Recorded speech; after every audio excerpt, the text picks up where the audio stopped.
In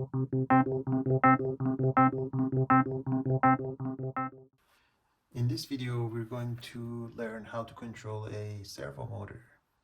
For this video, we have a few components here. We have a servo motor itself. We have an Arduino board, Arduino Nano 33 BLE. Any Arduino board should work, or Raspberry Pi, or any microcontroller. We need a power supply. I'm using this power supply that's up to 30 watts. And this is an adjustable power supply. You can adjust the voltage anywhere between 3 volts to 12 volts. I've set it to 5 volts because of my servo motor that takes that servo motor takes 4.8 up to 6 volts.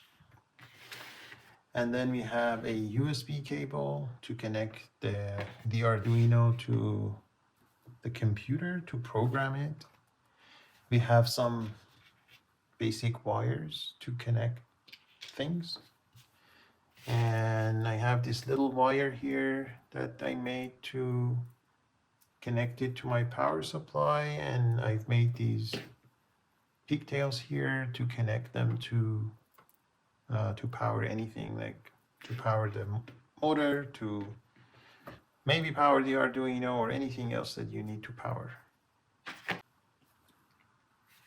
So what is a servo motor? A servo motor is basically a DC motor, an encoder that measures the rotation of a motor or anything that turns, and a tiny controller inside that altogether it becomes a servo motor where you can accurately turn the motor and control its position. I have this little arm attached to this servo, so we can easily see where when we command the motor with an angle, so you can see this little arm will turn from 0 to 180 degrees. And so that's a very small and tiny servo motor. They come in a variety of sizes. You see these little ones, they're even tinier ones. There's huge ones, and they're used in a variety of applications. These little ones, you can use them in RC planes, helicopters, or little RC cars. They're used for steering, for turning the wheels. A servo motor usually comes with 3 wires. 2 wires are used to power the motor, and the third wire is used for commanding the motor, as a PWM signal to command the motor and control its position. We're going to program the Arduino. We're going to power the motor and use the PWM signal using a servo library from Arduino to control and command the position of this little arm here on the servo motor and turn it anywhere between 0 to 180 degrees.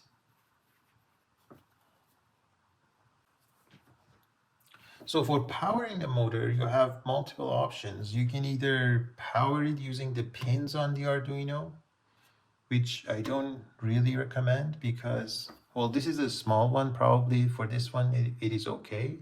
But for bigger motor, different motors draw different amount of power from your power source. So if your power source is Arduino and you have a big servo motor, it's going to pull a lot of power and it could damage your Arduino. So what I recommend is to use a completely separate power supply for your motor or for any other components that are that use a lot of power, and only use your Arduino for really low power devices if you're going to use it for powering things. So in this example, I'm using an external power supply, and I'm going to power my motor with that power supply, and I'm going to power my Arduino with just the USB cable I used to connect it to my computer for programming it. So now there's something you need to be careful about here when you have 2 different power sources. this USB cable that connects to your laptop or your computer to program your Arduino, and you use another power source to power your other components, you have to make sure that both Arduino board and your power supply share the same ground. All right, so let's start and unbox the Arduino. So this is a very tiny board. This is Arduino Nano 33BLE. This has Bluetooth.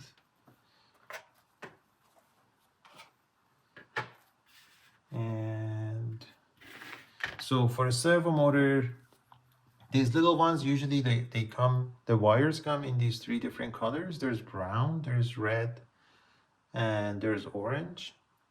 Usually the red and brown, the red is power, the brown is ground, and orange is signal, or the PWM signal. So let's start wiring things. I'm gonna use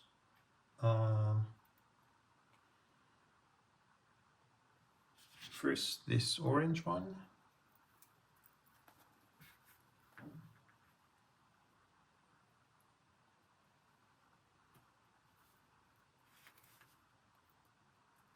So for orange, you can use any of the digital pins on Arduino for as PWM. So I'm going to use D2 pin, which is, I'm not sure if you guys can see this. This D2 here, I'm going to connect it to the orange wire of my servo. And now I'm going to use the red for the power, which is the red wire on my servo. And I use this black for ground connected to the brown wire. So for power supply, I've set it to 5 volts because my servo uses anywhere between 4.8 to 6 volts. So I'm just setting it to 5 volts. And so I'm going to use this custom cable that I made to easily connect it using these jumper wires to my servo. You can buy these wires anywhere off Amazon or anywhere, they're pretty cheap. And I'm gonna use, again, from the power supply, I have to connect the red wire to my red wire here. I'm gonna connect black to black or ground to ground. So now my servo is connected to power, but it's not plugged in yet. But as I mentioned, you need to make sure that your external power source and your Arduino share the same ground. Otherwise, you won't be able to control your servo. We're gonna test that and see what happens if we don't have our grounds for Arduino and power supply connected. So right now I only have the signal wire connected to Arduino. I'm gonna connect my USB cable.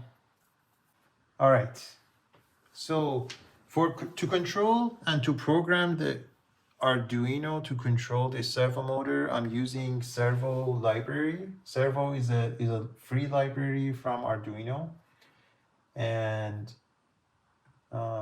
it's a pretty simple library. There's a few functions that we will go through that we're going to use in this video. And I've prepared this little program here. It's about 28 lines of code. Let's go through this together. The first line is including the servo library so I can use the functions. I'm creating a servo object here. Call it my servo. You can call it whatever you want. And then I'm defining these two variables here. Angle, I use it to command the servo motor to move that little arm on the servo motor to any angle between 0 to 180 degrees. I'm defining the pin, call it servo pin, you can call it whatever you want. This is that digital pin number 2 on the Arduino board that's connected to the signal wire on the servo. This is the setup function like in any other Arduino program. We start the serial communication and we set the timeout to 1 millisecond. And then in here, we are attaching the servo to that digital pin number 2 that we defined in line 6. So this attach is one of the functions from that servo library that I'm using to tell Arduino that my servo motor signal wire is connected to digital pin number 2. So if you have the signal wire connected to digital pin number 10, this would attach your servo object to pin number 10, or it tells your Arduino which pin your servo motor is connected to. And then we have our main loop, like in any other Arduino program. In the main loop, first 4 lines, what's happening here, I've added this line, serial parse int. This is one of the built-in Arduino functions to read in from the serial monitor. From this little box here, when you click that serial monitor, this little box here opens. So anything you type in here, when this serial parse int is called, it reads your input here. Let's say if I start typing this number, it will read it and parse it into an integer number, which I call it here user input.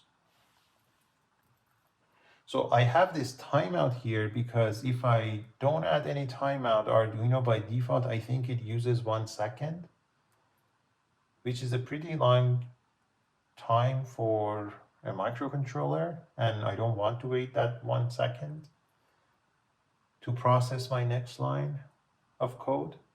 That's why I've set it to 1 millisecond so it can quickly jump to the next line. So during that 1 millisecond, if I enter any number, this user input will be set to that number.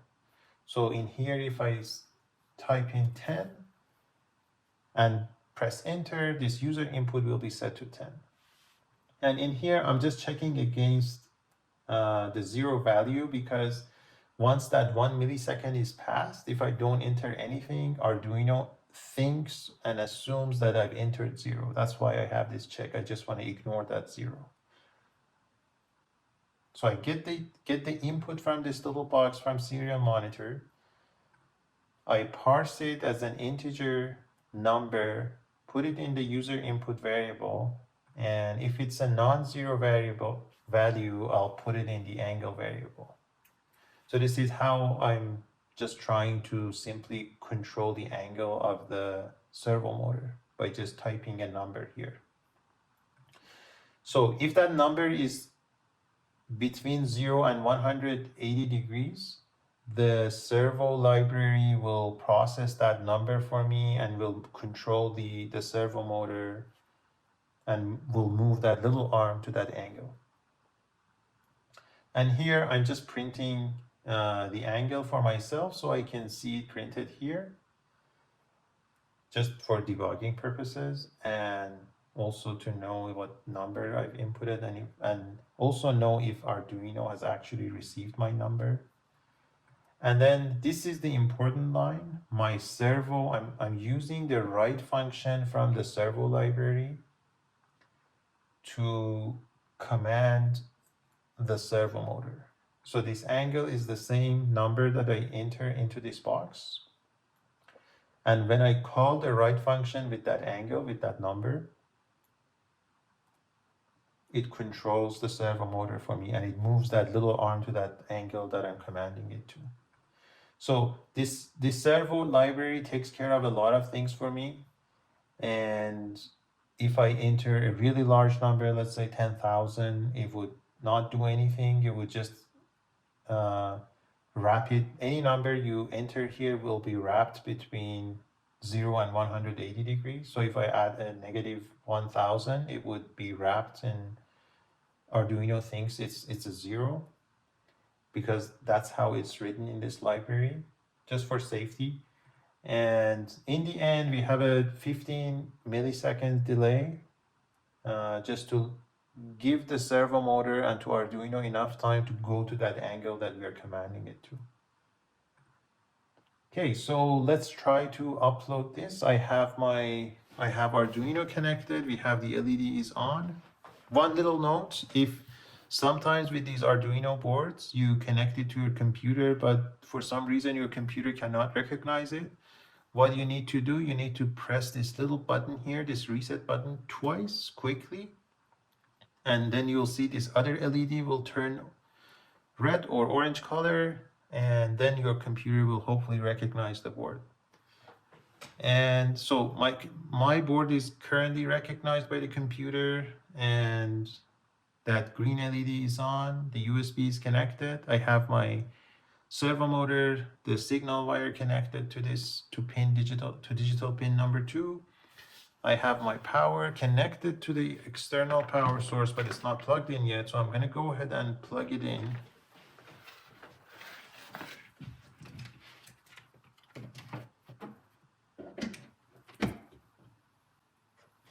So now if I enter any numbers here, let's say 10, let's see what happens. So as you can see, my angle 10 is printed here, but nothing is happening. If I enter 50 degrees, nothing happens on the servo. And as I mentioned, nothing's gonna happen because right now this is a bad signal going to the servo motor, because this is the PWM signal going from this digital pin number 2 to the servo motor, but it's kind of the Arduino board is confused because now there are 2 grounds in the system. One ground is coming from the USB that's powering the Arduino board. Another ground is coming from here that's connected to the external power supply. So what I'm going to do is I want to turn this into a shared ground by connecting both grounds with this wire together. So I'm going to connect the ground from my external power supply to the ground on the Arduino board. So there's multiple grounds. I'm going to connect it to this one. Oh, there you go. You saw the motor turning as soon as I connected the grounds. So let's enter another number now. This is supposed to be around 50 degrees. It's not, this is a pretty cheap servo motor, so it's not really accurate, but it's good for hobby applications. So I'm entering 30 degrees now. 10 degrees, 100 degrees, 20 degrees, 130 degrees, 180 degrees, 1 degree. So now if I enter a negative number, negative 100, nothing happens. Let's go back to our valid numbers anywhere between 0 to 180 degrees. I go to 1 degrees again, go to 40 degrees, 90 degrees, 180 degrees, and back 10 degrees. And that's it. That's one of the easiest way to control a servo motor in under 30 lines of code. If you have any questions, let me know in the comments. I hope you enjoyed this video. Thanks for watching.